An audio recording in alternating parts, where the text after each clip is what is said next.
welcome back to the Union Show. Now we're going to meet a Malaysian worker advocate and find out how Australian union campaigns to protect local jobs can also benefit exploited workers globally. We are Australia, we want a job. We are Australia, we want a job. We are Whole Proof, Yakka, King G, Bonds, Burley. And what do they get in repayment for that hard work that built those brands, built that reputation, made that profit for the company? They get in return a decision to throw them on the unemployment queue, to throw you out of a job, to leave this country with nearly 2,000 more workers unemployed. This decision has been made by Pacific Brands, notwithstanding the fact that it's a profitable and viable company. It's been made, of course, not just allegedly because of the global financial crisis, but as part of a deliberate business strategy to shut down local manufacturing. The recent decision by Pacific Brands to move its manufacturing operations to Asia has once again highlighted the trend of globalisation to use cheap foreign labour at the expense of local jobs. But as former Malaysian trade unionist and now human rights activist M. Saraswathy knows only too well, it's not just the Australian workers who suffer. Malaysia, we have about 10 million workforce and 6 million are engaged with the manufacture sector. And the workers have to work 12 hours in order to get about US 300 per month. And they cannot talk to their friends. And then you cannot take annual leave, your medical leave is taken. And then if you are late for 1 minute, half a day wage is deducted. If you really want it.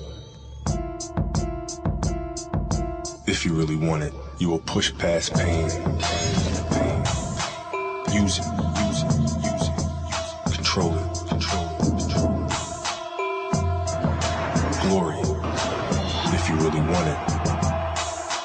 Live your dreams. So, as multinational companies like Nike make millions out of Malaysian sweatshops, any worker who stands up for their rights faces being replaced with cheap, imported labour from countries like India and Vietnam, under a regime that lacks even the basic protection of a minimum wage. We have many repressive laws, like if you're a trade unionist in our country, we have only less than 7% of workers are unionized. 93% is not unionized because the laws are very repressive. Where if you form a union in a factory or in a newer place, the moment the management know that you're organizing, they will immediately throw away they sack all the workers. I mean the workers who are forming the union. And the industrial action, industrial court are favorable to the management.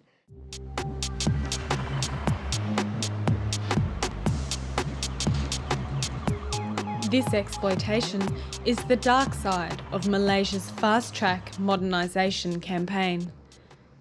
Years of right-wing governments have used laws like the Internal Security Act, or ISA, to suppress dissent, such as in the case of 73 people who remain detained without charge since mass demonstrations by Indian workers in 2007. If you are arrested under ISA, no trial, no charging.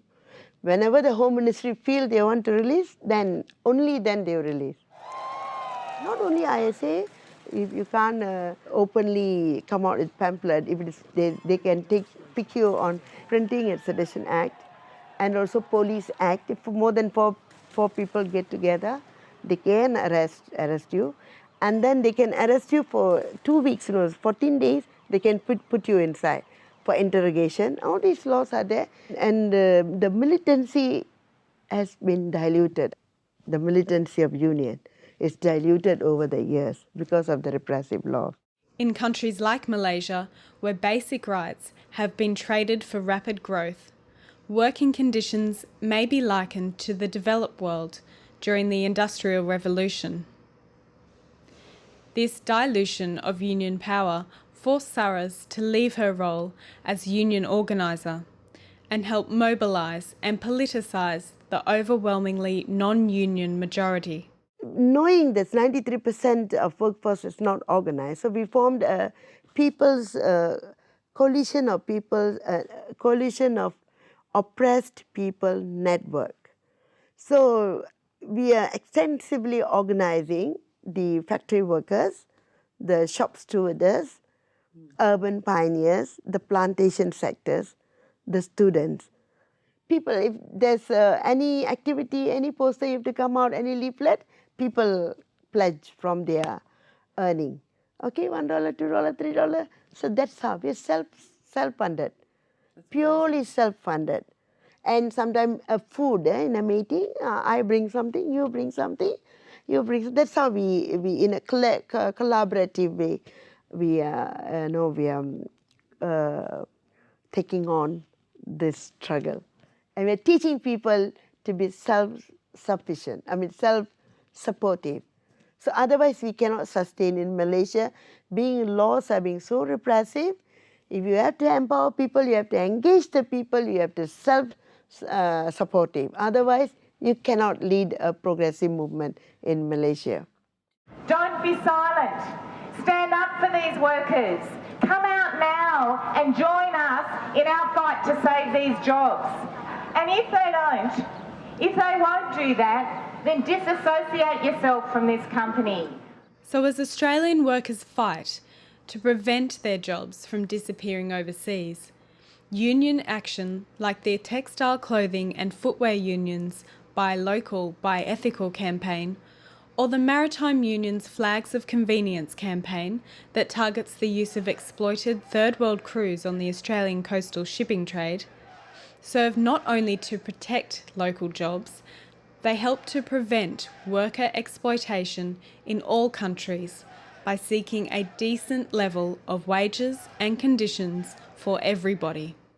So it's a wonderful campaign in many ways because it's a campaign that reaches out across oceans, that seeks to create regulation, that seeks to legislate, not on the lowest common denominator, not on the flag of convenience common denominator, but on the highest common denominator between developing and developed countries, on decency and opportunity and affirmation, because what happens to you ultimately happens to me as well. It's the people of that country must get united.